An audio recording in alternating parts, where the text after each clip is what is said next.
Marion wants to build a new art studio that has 3 times the area of her old studio by increasing the length and width by the same amount.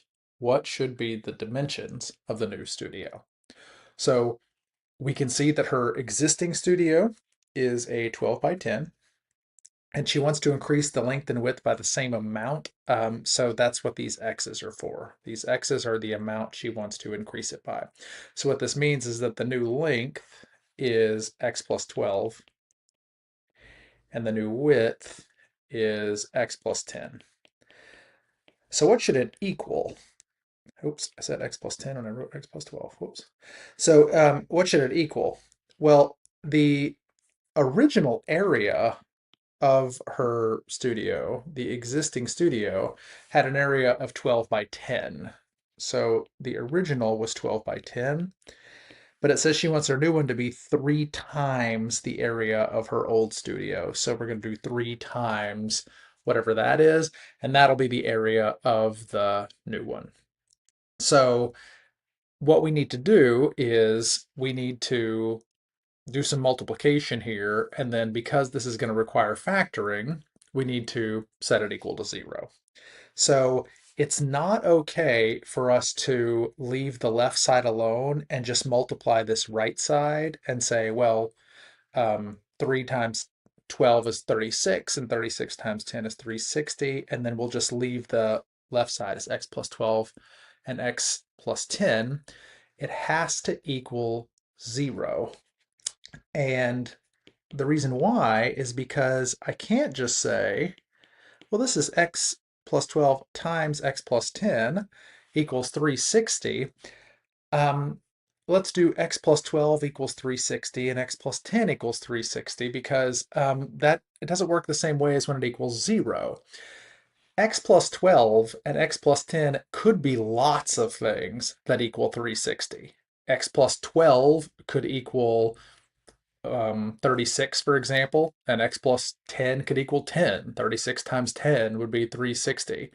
Um, or x plus 12 could equal 120 and x plus 10 could equal 3. That would also be 360. There's all kinds of things those parentheses could equal that would equal 360. There's lots of combinations of numbers that equal 360. There's only one way to equal 0, and that's multiplying by 0. So it has to equal 0. So if you're thinking, okay, well, let's just subtract 360 on both sides. That works out well. Boom, now it equals 0. Yes, mission accomplished, it equals 0. But how am I supposed to solve this now? The left side is not 2 things multiplied together equals 0. It's 2 things multiplied together minus 360 equals 0. So the left side has to be just 2 things multiplied together equals 0. So what I have to do is I have to multiply x plus 12 times x plus 10. I have to multiply those together using the distributive property. Then combine it with the minus 360, so I have one trinomial. Then factor that trinomial. So let's go ahead and multiply x times x and x times 10. And then we'll do 12 times x and 12 times 10 minus 360 equals 0. Now let's go ahead and combine our like terms. So the x squared stands alone. 10x plus 12x is 22x. And then 120 minus 360 is negative 240. So now it's time for us to factor. I look for a greatest common factor, and there's not one. There's not a greatest common factor for x squared, 22x, and negative 240. So we do our 2 parentheses, which both start with x. And now I'm looking for 2 numbers that have a product of negative 240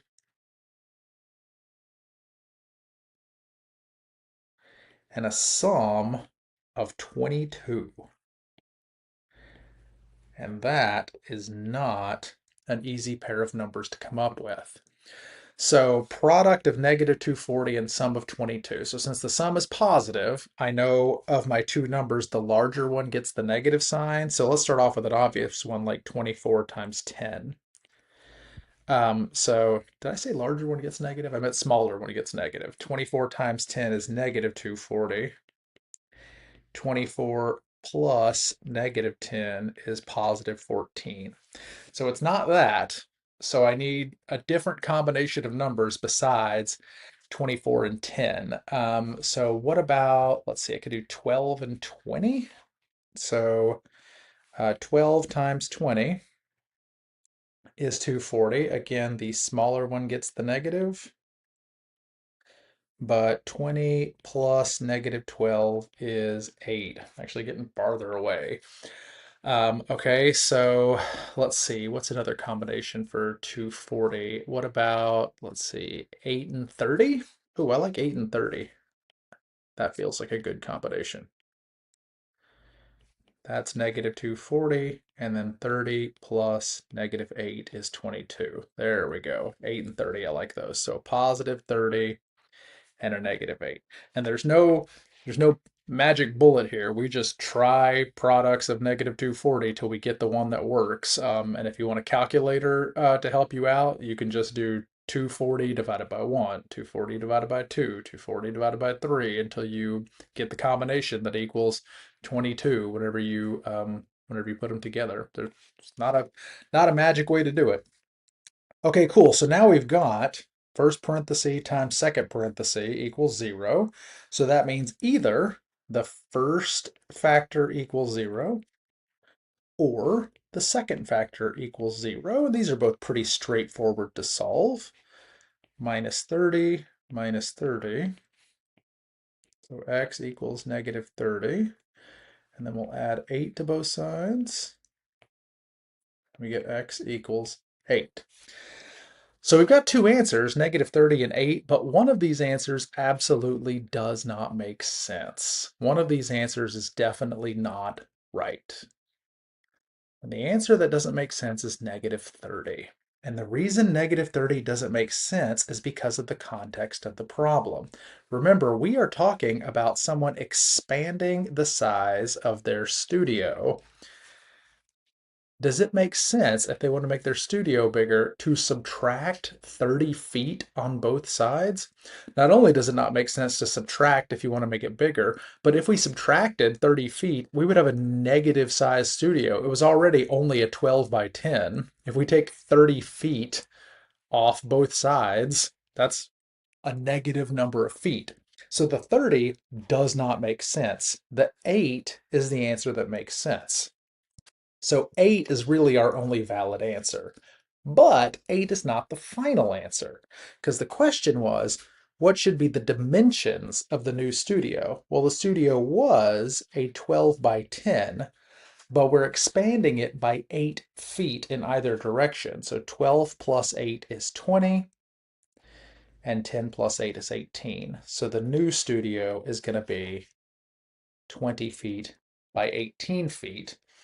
And we know that 20 times 18 is 360, which is triple the original area of 120, meaning our answer makes sense in the context of the problem. She wanted her new studio to be 3 times as big.